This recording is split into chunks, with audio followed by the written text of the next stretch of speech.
हम सारी दुनिया। बीच हमें आज बोने दो, रोज उसे थोड़ा बढ़ने दो। छू लेंगे आकाश हम, मन के विचार हकीकत बने। सिद्धि फल से आनंद देंगे, कोशिश कर बढ़े, सोच बुलंद करे।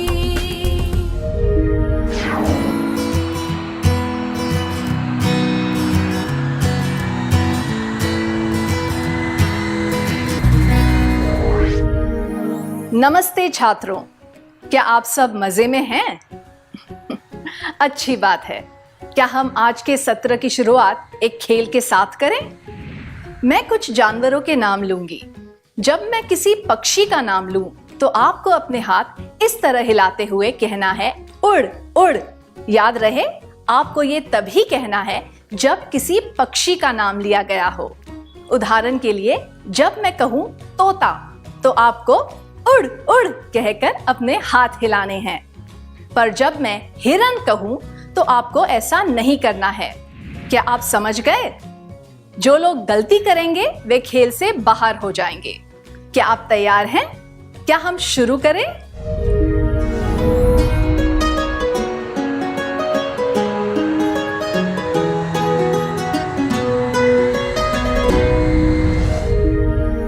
क्या आपको मजा आया? जब मैं जानवरों के नाम जल्दी जल्दी बोलने लगी, तो आप में से कुछ लोगों से गलती हो गई और आप बाहर हो गए। क्या आप सोचकर बता सकते हैं कि आपसे गलती क्यों हुई?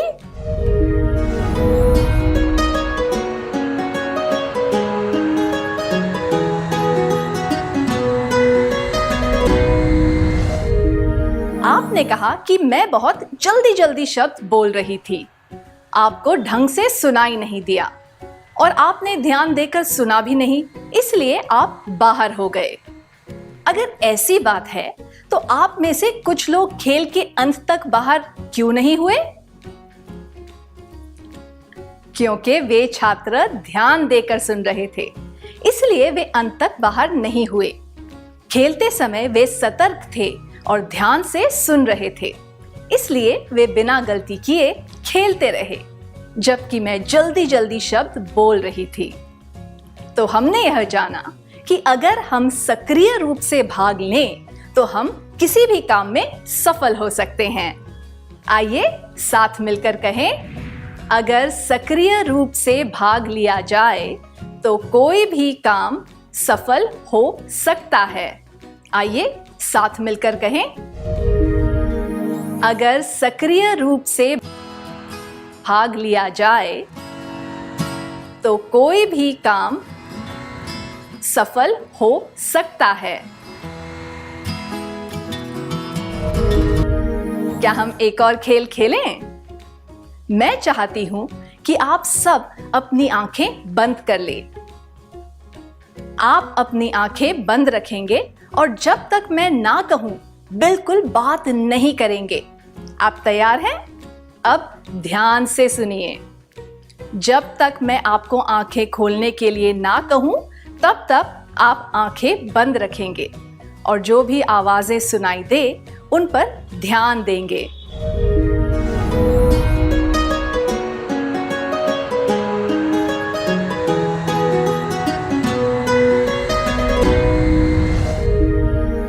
कृपया अपनी आंखें खोलिए। आपको यह अनुभव कैसा लगा? आपको अच्छा लगा? बढ़िया। अब आप अपनी नोटबुक में उन सब आवाजों के नाम लिखिए जो आपने सुनी। उसके बाद मैं चाहूंगी कि आप में से 5 छात्र यहां आकर अपनी सूची पढ़कर सुनाएं। ठीक है?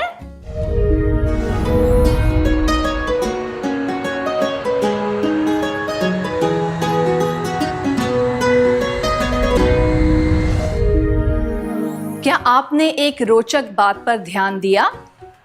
आप सबकी सूची एक जैसी नहीं थी।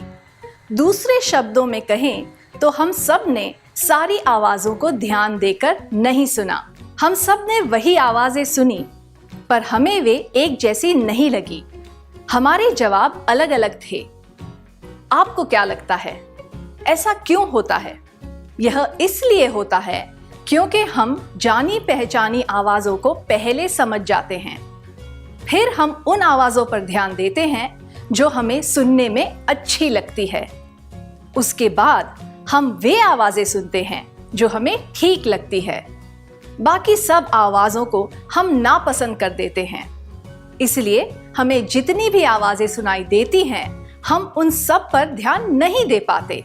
दूसरे शब्दों में कहें तो हम वही सुनते हैं जो हम सुनना चाहते हैं। जब हम दूसरों की बातें सुनते हैं तब भी यही होता है। हम जो सुनने में अच्छा लगता है और पसंद आता है, हम उसी पर ध्यान देते हैं। हम वही बातें याद रख पाते हैं जिन्हें सुनने में हमें रुचि हो, बाकी बातें याद नहीं रहती। सुनने और सतर्कता से सुनने में यही अंतर है। जब हमारा ध्यान नहीं हो तब हमें सुनी हुई बातें याद नहीं रहती, पर जब हम ध्यान देते हैं तब सुनी हुई सारी बातें याद रहती है। ध्यान देकर सुनने का यही अर्थ है। हम बिना रुचि के जो करते हैं वो हमें याद नहीं रहता, पर जो काम रुचि से किया जाए वह हमेशा याद रहता है।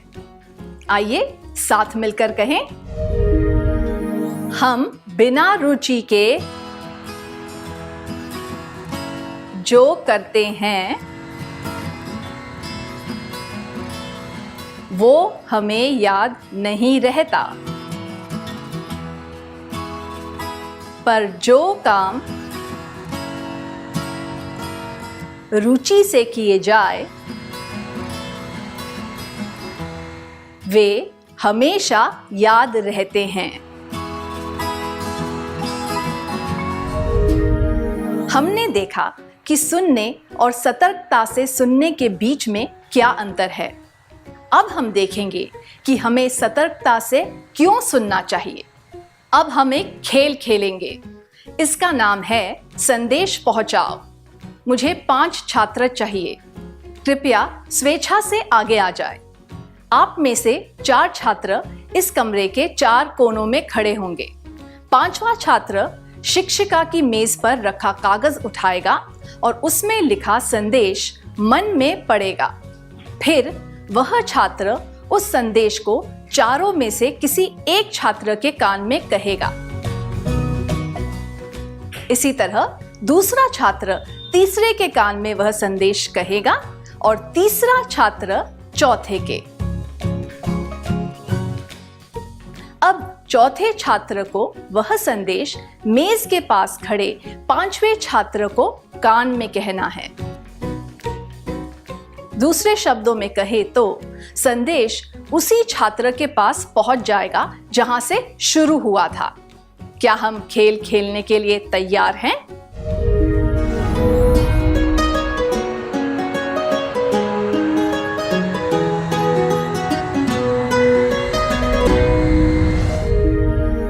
क्या आप सब खेल चुके? शुक्रिया।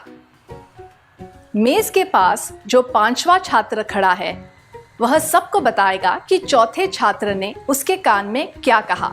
ठीक है?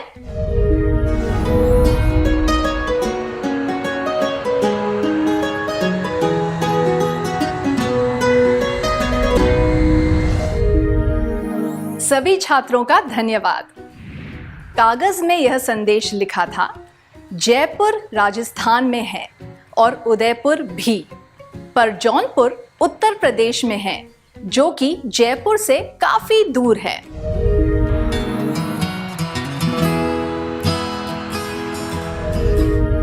क्या चौथे छात्र ने यही संदेश बताया था? क्या यह कागज में लिखे संदेश से मेल खाता है? हम जब यह खेल खेलते हैं तब अक्सर ऐसा होता है कि हम जो संदेश कान में सुनते हैं वह मूल संदेश से अलग होता है। जब एक संदेश 4-5 लोगों से होकर गुजरता है तो मूल संदेश और आखिरी संदेश में इतना अंतर क्यों आ जाता है? ऐसा क्यों होता है? लोग ध्यान देकर नहीं सुनते, इसीलिए ऐसा होता है। हमें ध्यान देकर सुनना चाहिए ताकि हमें वह बात ठीक से समझ आए और हम दूसरों को सही तरीके से बात समझा सकें। ध्यान देकर सुनने से हमारा ज्ञान बढ़ता है। हम दूसरों के अनुभव से कुछ सीख पाते हैं। हम बोलने वाले के साथ अच्छा रिश्ता बना पाते हैं। हम बोलने वाले के प्रति आदर प्रकट करते हैं। हम बोलने वाले की बातें ठीक से समझ पाते हैं। हमें सतर्क होकर सुनना चाहिए ताकि हम बात को ठीक से समझ सके, दूसरों को ठीक से समझ सके, अपना ज्ञान बढ़ा सके, अनुभव प्राप्त कर सके, रिश्तों को मजबूत कर सके, दूसरों का आदर कर सके और उन्हें जान सके। आइए साथ मिलकर कहें, हमें सतर्क होकर सुनना चाहिए ताकि हम बात को ठीक से समझ सकें, दूसरों को ठीक से समझा सकें, अपना ज्ञान बढ़ा सकें, अनुभव प्राप्त कर सकें, रिश्तों को मजबूत कर सकें, दूसरों का आदर कर सकें और उन्हें जान सकें। आइए अब एक गीत गाएं।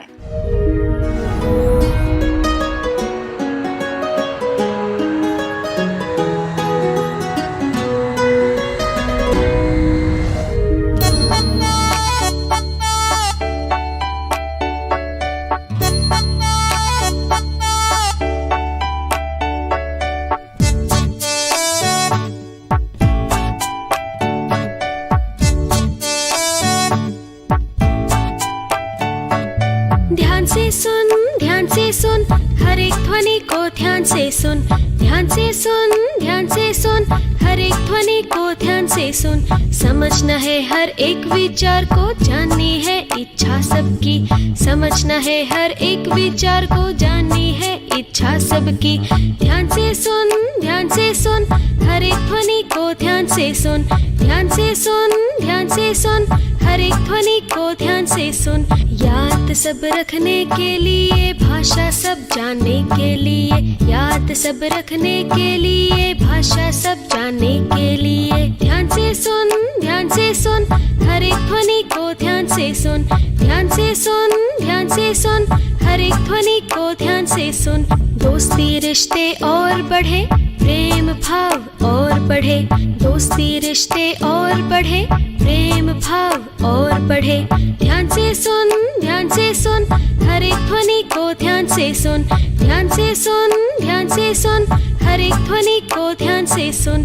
आदर सबका तुम करो, सबको तुम स्नेह दो, आदर सबका तुम करो, सबको तुम स्नेह दो। ध्यान से सुन, ध्यान से सुन, हर एक ध्वनि को ध्यान से सुन, ध्यान से सुन, ध्यान से सुन, हर एक ध्वनि को ध्यान से सुन।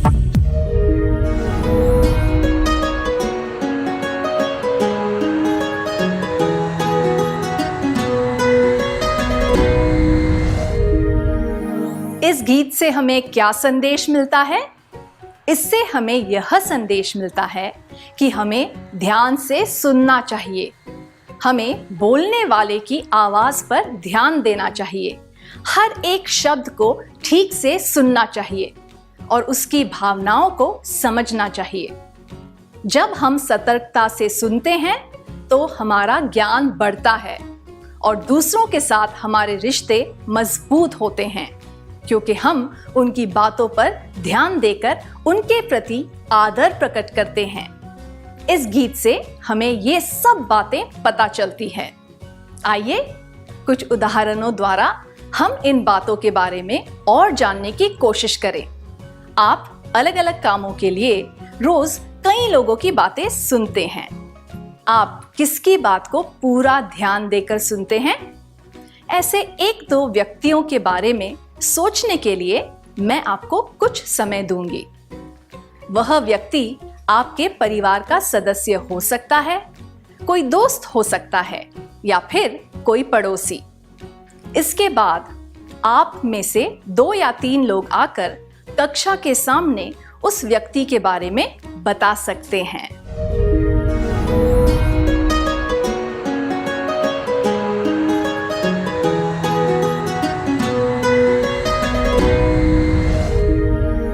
कक्षा के सामने अपने विचार बताने के लिए धन्यवाद। जब कोई व्यक्ति बात करता है तो वह किन चीजों की वजह से आपका ध्यान खींच पाता है? बोलने वाले की आवाज, बोलने का तरीका, शब्दों का प्रयोग, बोलने की गति और उसके हाव भाव से वह हमारा ध्यान खींच पाता है। इसलिए जब कोई हमसे बात करे तो हमें इन सब चीजों पर ध्यान देना चाहिए। इससे हम उसके विचार समझ पाएंगे, उसकी भावनाएं जान पाएंगे और अनकही बातों को भी भांप सकेंगे। किसी व्यक्ति की बात को समझने के लिए हमें उसकी आवाज, बोलने का तरीका, गति, शब्दों का प्रयोग और हाव भाव, इन सब बातों पर ध्यान देना चाहिए। इससे हम बोलने वाले के विचारों और भावनाओं को जान पाएंगे। आइए फिर से कहें, किसी व्यक्ति की बात को समझने के लिए हमें उसकी आवाज, बोलने का तरीका, गति, शब्दों का प्रयोग और हाव भाव, इन सब बातों पर ध्यान देना चाहिए। इससे हम बोलने वाले के विचारों और भावनाओं को जान पाएंगे। अब हम देखेंगे कि हम कुछ लोगों की बातों को ध्यान से क्यों नहीं सुनते, जैसे कि हमने इससे पहले किया था। अब आपको इस बारे में सोचना है कि आप किसकी बातों पर बिल्कुल भी ध्यान नहीं देते। आपको यह भी सोचना है कि आप उसकी बातों पर ध्यान क्यों नहीं देना चाहते। उस व्यक्ति के बारे में सोचकर आपको ये विचार केवल अपने तक ही रखने हैं, या फिर आप जोड़ा बनाकर अपने दोस्त के साथ बैठ सकते हैं और एक दूसरे को उस व्यक्ति के बारे में बता सकते हैं। आपको उस व्यक्ति का नाम लेने की जरूरत नहीं है, बस इतना बताना काफी है कि आप उस व्यक्ति को सुनना पसंद क्यों नहीं करते। अगर आप अपने दोस्त को उस व्यक्ति के बारे में न बताना चाहते हो तो केवल विचार करके वह बात अपने तक रख सकते हैं।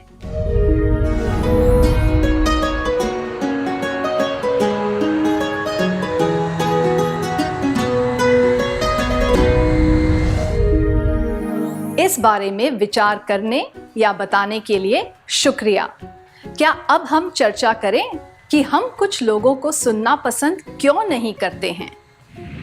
जब कोई जल्दी जल्दी बात करता है, जब हमें चर्चा के विषय में रुचि नहीं होती, जब हम बोलने वाले के प्रति या फिर उस विषय के प्रति पहले से कोई धारणा बना लेते हैं, जब बोलने वाला व्यक्ति गंदी भाषा का प्रयोग करता है, जब हम उस व्यक्ति से बिना देखे बात कर रहे हो, तब हम उसकी बातों पर ध्यान नहीं दे पाते।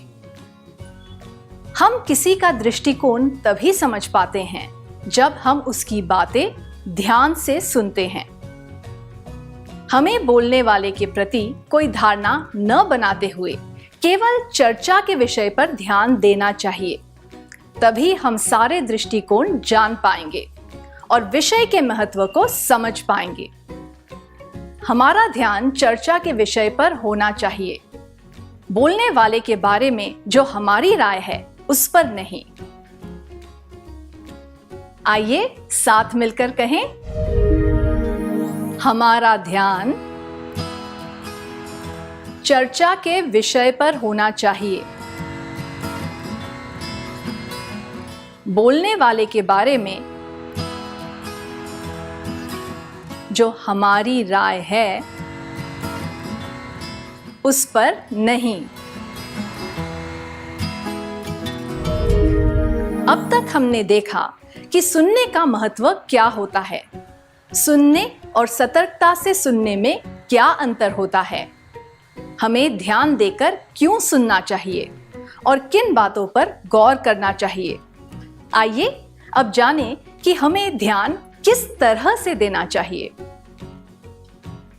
क्या आपको कहानियां सुनना पसंद है?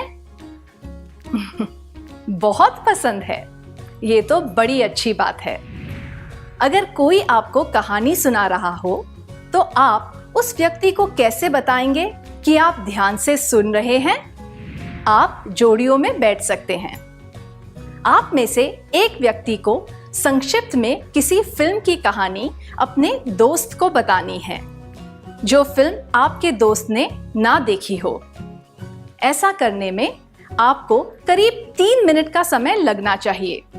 सुनने वाले को ध्यान देकर सुनना चाहिए और यह भी ध्यान रखना चाहिए कि कहानी सुनाने वाला आराम से सुना सके।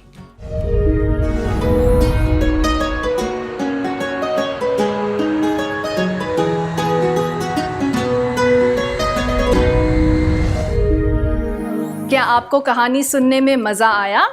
क्या आपने कहानी सुनाने वाले को महसूस कराया कि आप ध्यान से सुन रहे हैं? हम यह कैसे करते हैं? हम ध्यान से किसी की बात सुन रहे हैं यह बताने के लिए हम ढंग से बैठते हैं, उससे नजरें मिलाते हैं, सिर हिलाते हैं, चेहरे पर उचित भाव दर्शाते हैं, प्रश्न पूछते हैं या फिर इस तरह के शब्दों का प्रयोग करते हैं। अच्छा, अरे, सच में, उफ आदि। इसी तरह अगर कोई हमसे बात करे तो हमें अच्छी तरह जवाब देकर उसे प्रोत्साहित करना चाहिए और अस्वाभाविक व्यवहार नहीं करना चाहिए। आइए फिर से कहें, अगर कोई हमसे बात करे तो हमें अच्छी तरह जवाब देकर उसे प्रोत्साहित करना चाहिए और अस्वाभाविक व्यवहार नहीं करना चाहिए। क्या हम उन सब बातों का सार संक्षेप कर लें जो हमने अब तक सीखी हैं?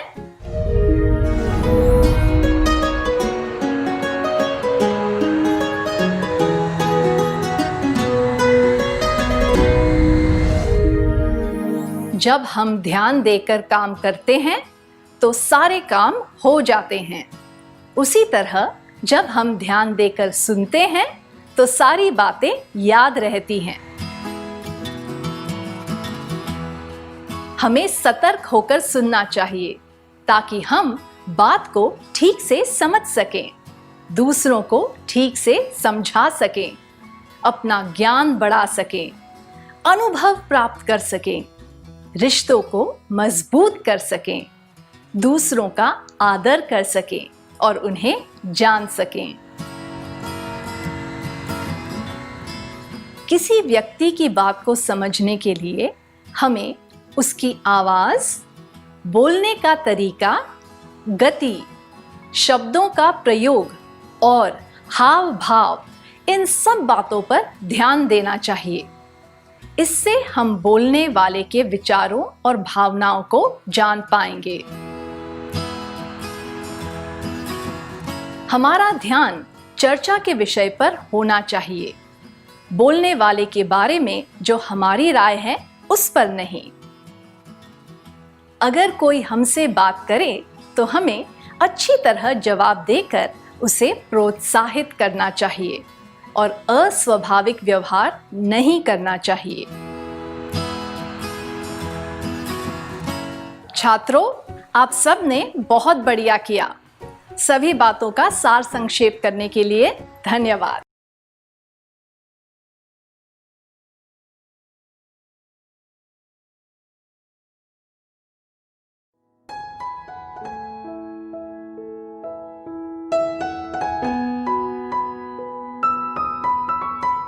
आप जानते हैं कि आज़ादी की लड़ाई में गांधी ने सत्य अहिंसा के साथ पूरे देश को जोड़ दिया, लेकिन उनकी पहली प्रयोगशाला थी चंपारण सत्याग्रह, जो उन्होंने 1917 में किया। वहाँ के किसानों को इकट्ठा किया, उनके दुख दर्द को सुना, उनके मन से भय निकाला, उन्हें शिक्षा और स्वास्थ्य के प्रति प्रेरित किया और चंपारण के किसान नीलहे आतंक से मुक्त हुए। इसी उपलब्धि और इसी प्रयोग के बाद गांधी पूरे देश में आज़ादी की लड़ाई के लिए चल पड़े। चंपारण सत्याग्रह की याद में हम लोगों ने गांधी की कुछ उक्तियों को छापा।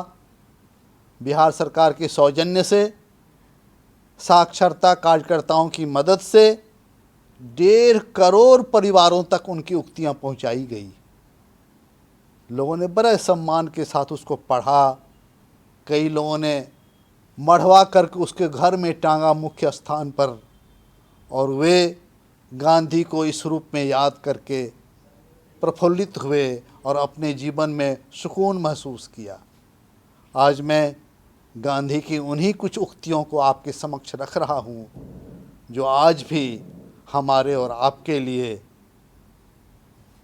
अच्छाई का संदेश लाती है और अच्छे जीवन जीने की प्रेरणा देती है। जिस परिवर्तन को तुम दुनिया में देखना चाहते हो, उसकी शुरुआत खुद से करो।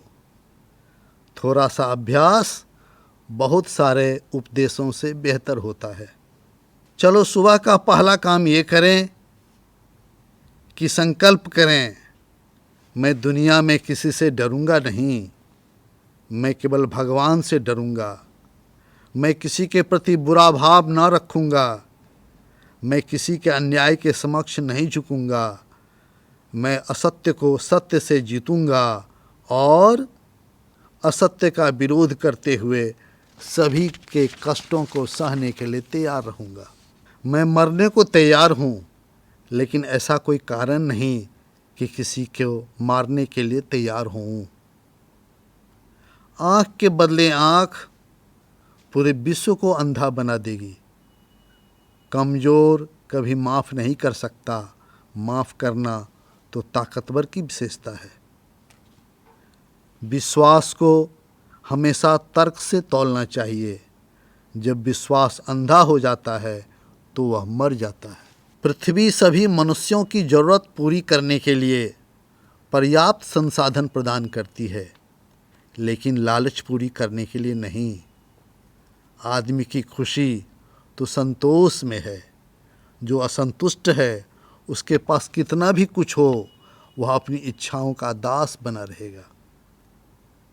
अपनी गलती को स्वीकार करना झाड़ू लगाने के समान है, जो हमारे मन को साफ तथा चमकदार बना देता है।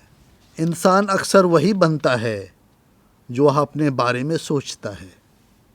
यदि मैं सोचने लगूं कि कुछ नहीं कर सकता, तो वाकई में कुछ भी करने में असमर्थ रहूँगा। लेकिन जब मुझे यह विश्वास होगा कि मैं कर सकता हूँ, तो मुझ में वह करने की योग्यता भी आ जाएगी जो शुरू में मेरे पास नहीं थी। शिक्षा से मेरा तात्पर्य शरीर, मस्तिष्क और आत्मा तीनों का विकास है। यह हमें अंधकार से उजाले की ओर ले जाती है। शिक्षा का अंतिम लक्ष्य चरित्र निर्माण होता है।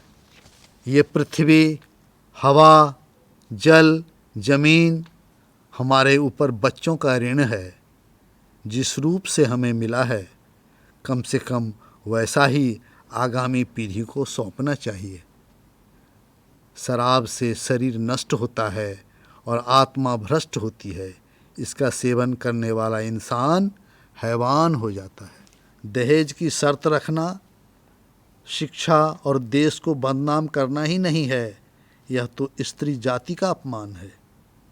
अगर गांव नष्ट हो जाएं तो हिंदुस्तान भी नष्ट हो जाएगा। हमें ग्रामीण सभ्यता को जारी रखते हुए इसे मान्य दोषों से मुक्त करना होगा। हमारे देश में भयंकर गरीबी और बेकारी है। हमें स्वीकार करना चाहिए कि इस स्थिति के लिए उपेक्षा और अज्ञान ही जिम्मेदार है। मैं तुम्हें एक जंतर देता हूँ, जब तुम पर अहम हावी हो तो इस कसौटी को आजमाना। जो सबसे गरीब और कमज़ोर आदमी तुमने देखा हो, सोचना तुम्हारे कदम उसकी कुछ सहायता कर सकते हैं क्या। 7 सामाजिक बुराइयां हैं जिनसे हमें बचना चाहिए। सिद्धांतों के बिना राजनीति, परिश्रम के बिना धन, विवेक के बिना सुख, चरित्र के बिना ज्ञान, नैतिकता के बिना व्यापार, मानवता के बिना विज्ञान और त्याग के बिना पूजा। मित्रों, मैं आपके बीच महात्मा गांधी की कुछ महत्वपूर्ण उक्तियों का पाठ कर रहा था। मैंने आपको यह भी बताया कि हम अपने साक्षरता कार्यकर्ता और शिक्षा सेवकों की मदद से 1.5 करोड़ परिवारों तक इसको पहुंचाने में सफल हुए और इसे लिम्का बुक ने गांधी के साहित्य के प्रचार का दुनिया का सबसे बड़ा कार्यक्रम कहते हुए हमें प्रमाण पत्र भी दिया है। लेकिन सच्चाई ये है कि यदि इन उक्तियों को कुछ भी लोग अपने जीवन में उतारेंगे तभी यह गांधी की यात्रा सफल मानी जाएगी। और आज मैं आपसे निवेदन करता हूँ कि आप इसमें से कुछ उक्तियों को जीवन में उतारें और हम सब लोग गांधी की यात्रा के पथिक बने। बहुत बहुत शुभकामना। धन्यवाद। आशा करता हूं कि आज के एपिसोड में जो भी पाठ आपको पढ़ाया गया हो, आप उसे अच्छे से समझ पाए होंगे। यदि कोई सवाल आपके मन में आया हो तो उसे उन्नयन ऐप पर आप पोस्ट करके अपने जवाब को जान सकते हैं, या फिर आप हमें ईमेल भी कर सकते हैं स्क्रीन पर दिए गए ईमेल आईडी पे। यह वीडियो बीईपीसी की वेबसाइट पर भी उपलब्ध है। वेबसाइट नोट कर लीजिए बच्चों, www.bepcssa.in। जब आप इस वेबसाइट पर जाएंगे तो डिजिटल लर्निंग वाले सेक्शन में जाकर आप इस वीडियो को देख सकते हैं। मिलते हैं बच्चों अगले एपिसोड में कुछ और रोचक पाठ के साथ। तब तक के लिए घर में रहिए, सुरक्षित रहिए और पढ़ते रहिए। बाय बाय बच्चों।